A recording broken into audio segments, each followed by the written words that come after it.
Assalamualaikum warahmatullahi wabarakatuh. Belakangan ini di tempat tinggal gue di Karawang ya, itu lagi rame isu ketok pintu. Jadi dari informasi yang gue dapat di media sosial memperlihatkan beberapa rekaman CCTV yang nunjukin kalau rumah warga itu diketok tapi nggak ada siapa-siapa di rekaman CCTV-nya. Dan hal ini tuh mengingatkan gua pas gua kecil tuh pernah kejadian sekitar tahun 2004-2005, kejadiannya kurang lebih hampir sama, ketok pintu. Pas dilihat itu nggak ada siapa-siapa. Ada isu yang bilang juga katanya teror ketok ini adalah kayak orang nyari tumbal gitu untuk ilmu hitamnya buat melancarkan bisnisnya katanya gitu ya. Jadi nyari tumbal, dan siapa yang buka pintu nggak lama kemudian bakal mati. Isunya begitu ya, gosip-gosipnya di masyarakat gitu. Dan gosip ini juga sama diceritakan waktu kejadian tahun 2004-2005. Waktu itu gue masih kecil, sekitar umur 8-9 tahun. Dan cerita ini gue sampein di Do You See What I See itu berdasarkan cerita dari obrolan-obrolan orang tua saat itu. Jadi kita mulai aja ceritanya. Gue kasih judul Teror Ketok Pintu. Kejadian ini awalnya terjadi di tahun 2004-2005. Gue gak tahu apakah kejadian ini pernah terjadi sebelumnya. Tapi yang pasti waktu itu di tahun 2004, sekitar 2004-2005 gue pernah ngalamin. Memang teror ketok ini meresahkan banget waktu itu ya. Karena hampir setiap rumah di salah satu perumahan di Cikampek itu dapat teror ketok. Pintunya diketok, pas dilihat dari dalam dari jendela itu gak ada siapa-siapa. Ada yang bilang katanya ini orang iseng. Tapi orang iseng mana yang mau ngetokin pintu malam-malam terus pas dilihat dari jendela gak ada siapa-siapa. Dan kejadiannya juga hampir terjadi ke hampir semua rumah. Gue cerita dari pengalaman gue dulu sebelum gue cerita ke sudut pandang atau dari cerita-cerita orang ya. Malam itu sekitar jam 12 sampai jam 3 rata-rata terornya itu ya. Di antara jam segitu kita tuh tidur sekeluarga di satu kamar. Jadi kamar gue tuh rumah gue tuh punya 2 kamar. Satu kamar tuh panjang, bukan lebar ya, tapi panjang gitu kamarnya tuh. Jadi di kamar itu kita tuh tidur bareng berlima, bapak gua, mama gua, dan gua, terus kedua adik gua. Nah jadi tidurnya tuh pakai kasur lantai dijajarin tidur di situ. Kamar satunya lagi ada tapi cuman buat kayak lemari baju, cucian baju dan lain-lain lah di situ. Sekitar jam 1-an bapak gua bangunin karena saat itu gue yang bangun dengar suara telepon. Ini alurnya selalu begitu. Selalu suara telepon dulu yang bunyi. Nah, pas diangkat itu nggak ada siapa-siapa, nggak ada yang ngejawab. Cuman kalau kata bapak gue waktu itu ada orang nafas, ada orang di situ. Bapak gue tahu itu ada suara nafasnya kedengeran, terus kayak suara orang ngomong dari belakang telepon pelan-pelan gitu. Itu kedengar kayak ada orang riuh gitu. Kedengeran, tapi di halo-halo sama bapak gue itu dia nggak ngejawab. Tutup, bapak gue masuk lagi ke kamar, bunyi lagi, balik lagi bapak gue marah. Halo, ini siapa malam-malam? Gitu. Mesti nggak bapak gue marah-marah tuh malam-malam ya. Nggak ada jawaban, tutup lagi. Diam dulu tuh bapak gue di situ. Nah itu nggak ada telepon, nggak ada bunyi telepon.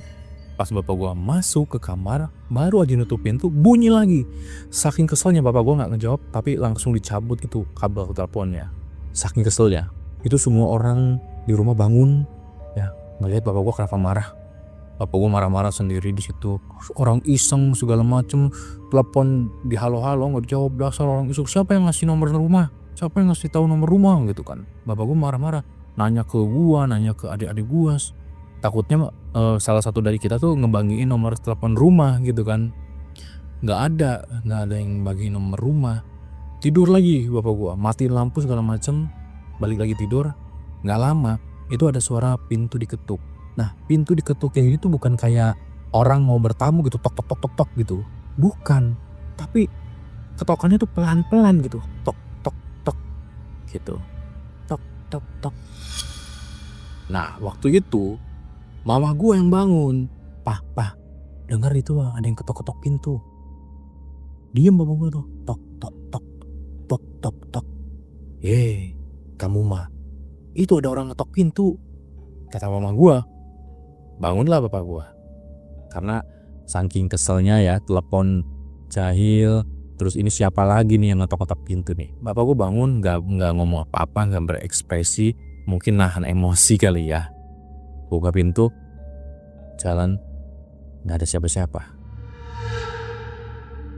Karena kan bapak gue ngintip dulu tuh dari jendela. Karena yang diketok-ketok tuh nggak ada siapa-siapa. Telepon diangkat nggak ada yang jawab, pintu diketok, diintip dari jendela nggak ada siapa-siapa. Dan besoknya gue ceritain lah ini ke teman-teman gue, dan teman-teman gue juga cerita hal yang sama. Kalau rumahnya diketok, teleponnya bunyi, diangkat nggak ada yang jawab. Bukan cuman gue, mama gue pun ngobrol sama temen-temennya.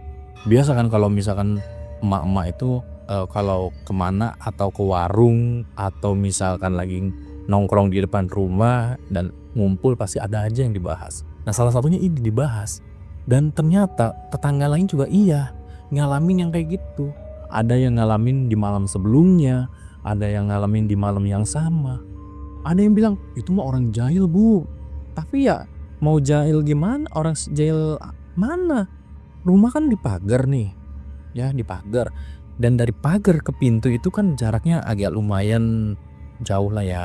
Kalau misalkan dia ngetok-ngetok pintu terus lari, pasti kedengar suara orang lari atau seenggaknya ada bekas langkah kaki gitu kan. Tapi nggak ada bro.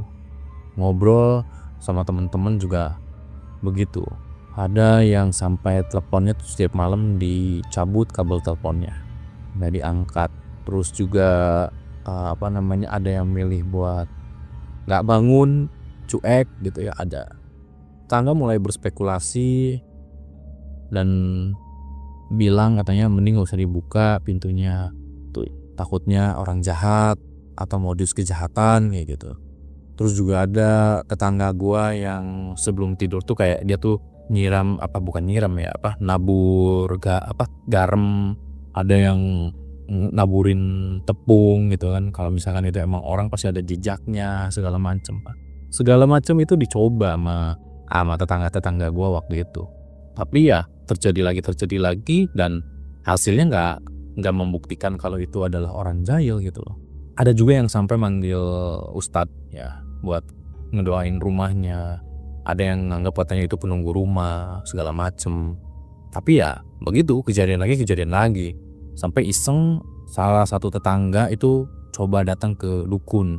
Karena kan di komplek gue itu segala ada ya. Ustadz ada, mantri ada, dukun ada. Jadi dukunnya tuh bukan dukun yang kayak lu sering lihat di film-film gitu ya, pakai ikat kepala atau bajunya serba hitam, bukan.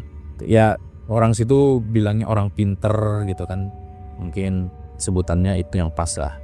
Ada yang nanya ke si orang pinter itu ya, ke dukun itu, dia ibu-ibu, dan itu adalah mamahnya teman gue juga sebenarnya. Ya ibu-ibu udah tua, dia bilang katanya nyari tumbal, ngomongnya sih gitu. Itu mah nyari tumbal, jangan dibuka pintunya, bilangnya. Nanti kalau dibuka takut kenapa-napa, ngomongnya gitu ya. Dia nggak ngomong secara terang-terangan kalau misalkan pintunya dibuka itu bakal mengancam nyawa atau apa. Kan kalau sekarang ini di media sosial itu ada yang bilang katanya nyari tumbal. Katanya kalau pintunya dibuka nggak lama, berapa hari kemudian yang buka pintunya itu meninggal, katanya gitu. Tapi waktu itu si dukun atau orang pinter ini bilang katanya jangan dibuka, takut kenapa-napa. Itu mah ada orang nyari tumbal gitu. Ya kan jadi si sewarga komplek itu jadi resah jadinya. Jadi jadi nggak tenang gitu kan. Terus juga ngedesap ke RT RW tuh buat gencar lagi ya siskamlingnya gitu. Kira-kira ini ulah orang dekat kah atau siapakah, semuanya pada berspekulasi gitu ya. Hingga suatu waktu itu kejadiannya memang nggak terjadi lagi, tenang. Nah, nggak lama ada tetangga baru pindah ke depan rumah gua gitu. Jadi depan rumah gua tuh ada 2 rumah, yang kanan dan kiri gitu ya. Yang depan banget sama gua itu yang kanan. Nah, dia itu sebelah kirinya gitulah. Dia orang baru pindahan ke situ. Katanya suaminya pindah kerja ke Karawang. Jadi dia nyari perumahan dan ngontrak di situ. Kita sebut aja namanya Mama Putri ya. Nah, karena Mama Putri itu orang baru di perumahan ya, di komplek, jadi otomatis Mama Putri ini nggak tahu kejadian yang pernah terjadi sebelum Mama Putri pindah gitu. Bukan soal warga gak mau cerita-cerita ke dia gitu ya, tapi karena memang ya nggak mau ngebahas lagi gitu, karena terornya juga udah dirasa nggak ada lah gitu. Warga juga nggak ada yang ngaku diketok lagi pintunya atau dapat telepon lagi gitu, nggak ada. Dan karena Mama Putri ini orang baru, gue juga nggak begitu kenal dengan Mama Putri atau anaknya si Mbak Putri ini. Tapi gue sering lihat tuh mamah gue sama mamahnya Mbak Putri ini sering ngobrol bareng gitu ya di depan rumah. Kalau sore biasanya mamah gue tuh pulang dagang, ya, dia ngobrol sama Mama Putri di depan rumah. Atau misalkan hari Minggu lari bareng ke pasar pagi. Nah itu gue sering lihat lah. Jadi kalau ngomong kenal ya pasti kenal lah mama gue. Satu sama lain pasti saling kenal. Lanjut, sampai suatu malam, nah errornya itu menimpa ke si Mama Putri ini gitu loh. Jadi ini ceritanya dari sudut pandang Mama Putri. Malam-malam Mama Putri itu ditelepon, kring gitu ya, telepon rumahnya. Diangkatlah sama Mama Putri.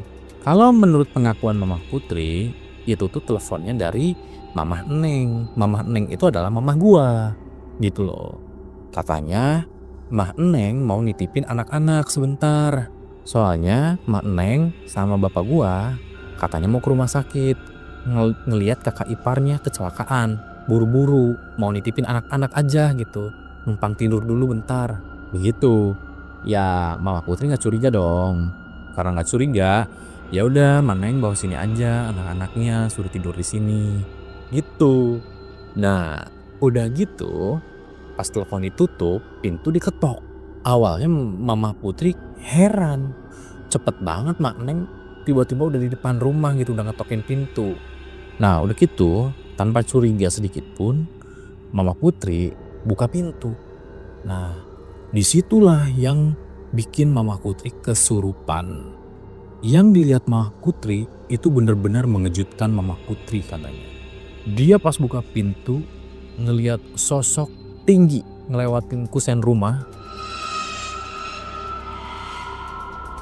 Kalau kalian tahu kusen rumah ya, kusen pintu itu tinggi. Dia nggak bisa ngeliat kepalanya karena memang saking tingginya.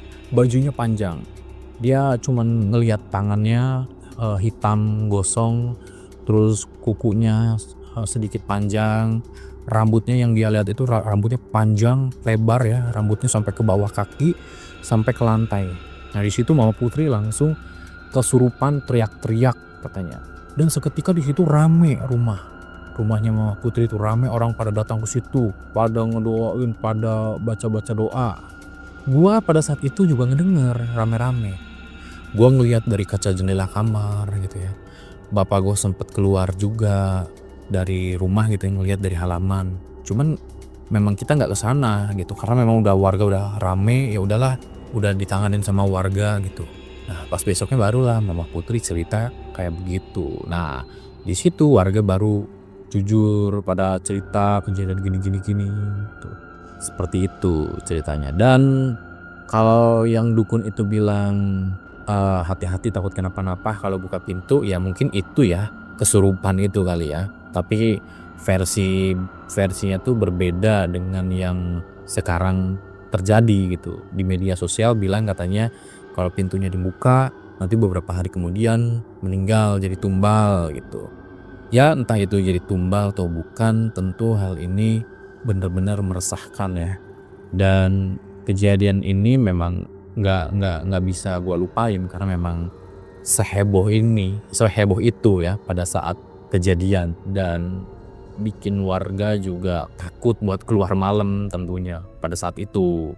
Dan itu dia cerita gua yang pernah gua alamin pada saat itu. Dan teror ketop ini bukan terjadi saat ini doang, tapi zaman gua kecil pun waktu itu pernah terjadi seperti itu. Dan gua waktu itu nggak tahu ya apakah ada korban jiwa atau enggak, karena gua nggak pernah denger lagi ceritanya seperti itu. Terima kasih dan sampai jumpa.